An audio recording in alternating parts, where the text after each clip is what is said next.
Hello everyone and welcome back. Hope we're having a great day and we're all doing well. Just want to give a massive thank you to everyone. My goal by the end of April was to hit 50,000 subscribers and you guys have absolutely smashed that. So let's aim for the big 100k and hopefully we can do it. And thank you guys once again. So of course, if you've been keeping up with Rainbow Six Siege lore, the major thing happening right now is the brand new Villian Deimos. I made a video the other day explaining who I think Deimos actually is. Recommend checking that one out. And of course, if you aren't up to speed on Rainbow Six Siege lore, I made an entire lore video which you can go check out. It'll get you up to speed on everything that's been happening in Rainbow Six Siege lore since the game came out. And so when looking at the operators who are in Team Rainbow, they are all the best of the best when it comes from operatives around the world. But there is one character at this point in time who does kind of shine over all the operators, and that is of course none other than Sam Fisher. Unlike what Ubisoft likes to do in some other games such as Ghost Recon, where Sam Fisher will kind of appear for a mission and it's sort of just a cool little crossover sort of cameo, when it comes to Rainbow Six Siege, he joined as a member of the Rainbow Operations staff and was also in charge of training the operators after he joined. So unlike other games where Sam Fisher is kind of just a one-off cameo, he does play quite a big part in the lore of Rainbow Six Siege and has some power in Team Rainbow. To a lot of people, Sam is the most skilled soldier which is currently in Team Rainbow and probably has the best chance of taking Deimos out in a 1v1 situation. But we are yet to see Sam face off against Deimos, and it does beg the question of, will that actually happen? And so what role does Sam now play in Team Rainbow now that Harry's dead, and how does this sort of hierarchy of power operate now that there is no longer a 6? So before the death of Harry and before the creation of the squad system, as far as I'm aware, you had Harry at the top. Of course, he was acting as a director, aka 6. Then below him, you would have Sam Fisher acting as a sort of second-hand man, of course being part of the Rainbow Operations staff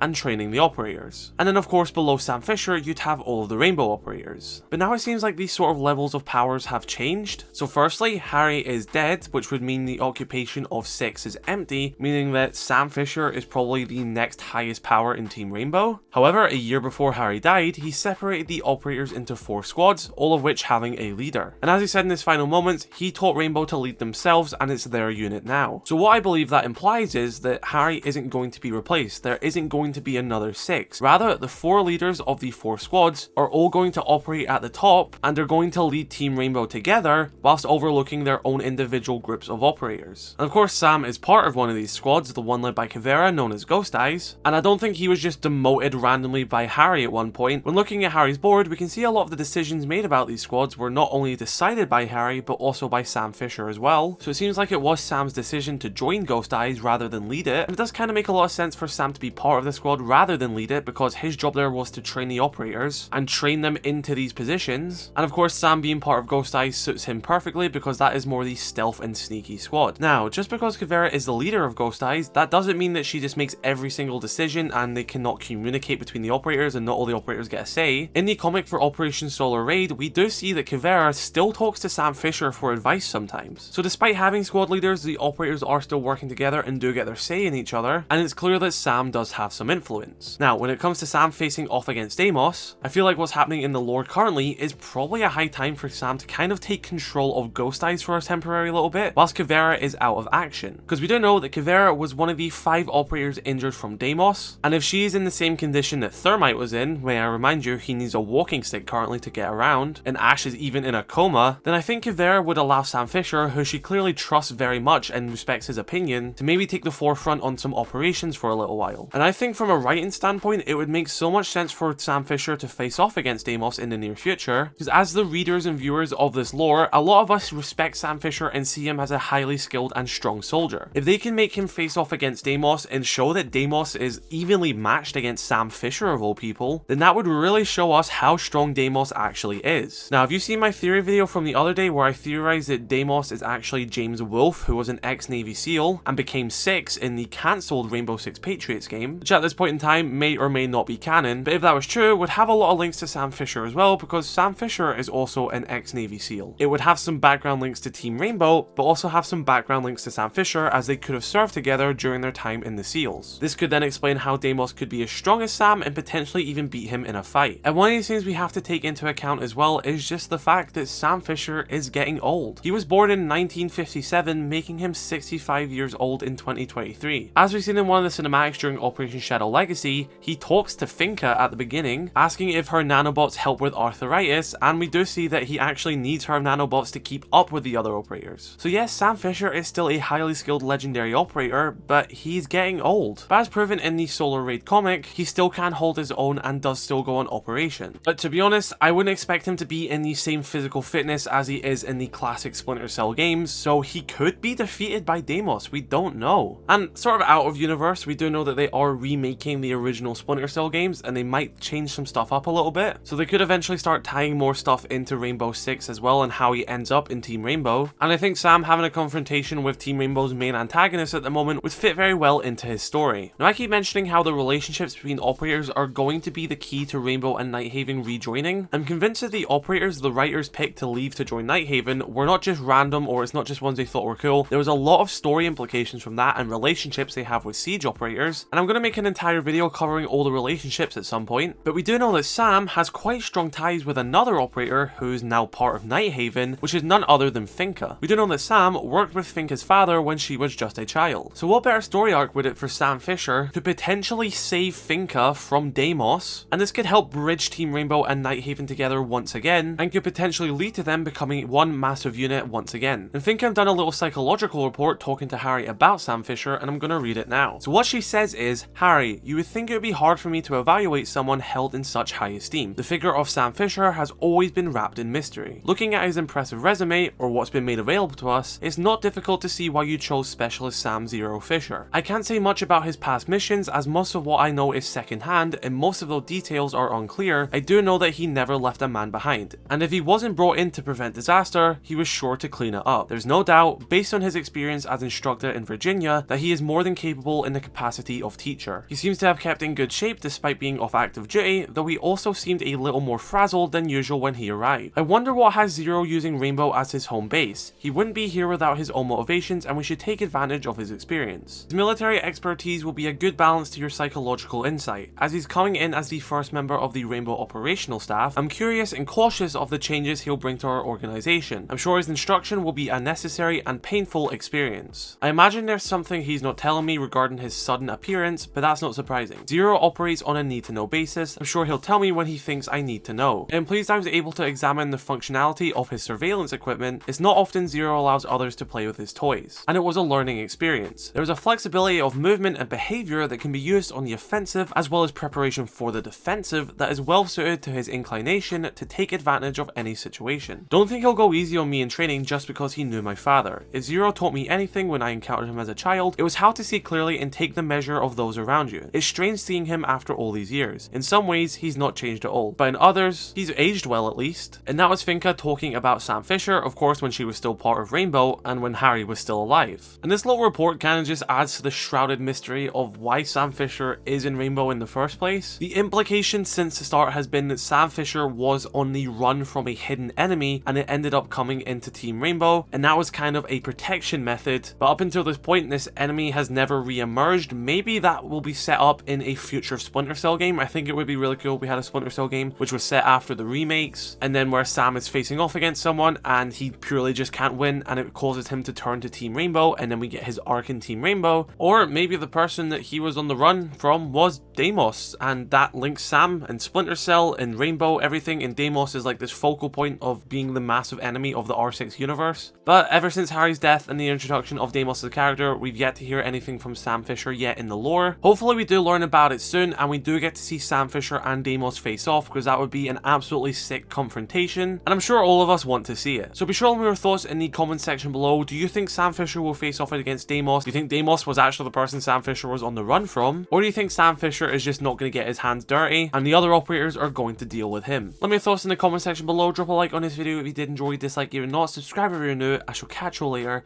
I love you all. Stay safe. Peace.